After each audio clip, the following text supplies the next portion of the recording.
नवी मुंबई महानगरपालिकेचे विरोधी पक्षनेते तथा शिवसेनेचे उपनेते विजय चौगुले यांनी पत्रकार परिषदेत मोठे विधान करत कोणत्याही परिस्थितीत झोपडपट्टीधारकांना क्लस्टर डेव्हलपमेंटच्या माध्यमातून पक्की घरे मिळवून दिली जातील असा आत्मविश्वासपूर्ण दावा केला आहे।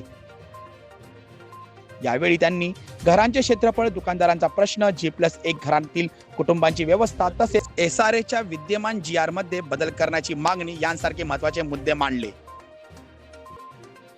नाही करत आम्ही कुठल्याही परिस्थितीमध्ये क्लस्टरच्या माध्यमातून घरं मिळवून देणारच।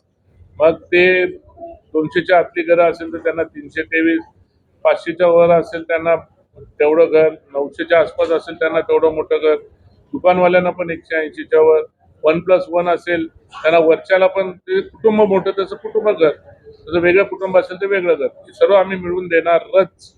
आम्ही मंदाताईचं नेतृत्व आम्ही स्वीकारायला तयार आहोत। मंदाताई SRA साठी झगडते, मंदाताईंनी स्वतः मिटिंगी घेतल्या, त्यांच्या ठिकाणी पेन हे होणार आहे।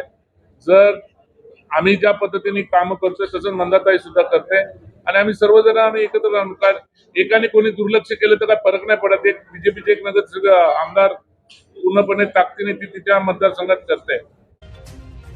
दरम्यान झोपडपट्टीधारकांना क्लस्टर डेव्हलपमेंटमधून प्रत्यक्षात कधी आणि कसा लाभ मिळणार याकडे आता सर्वांचे लक्ष लागले आहे।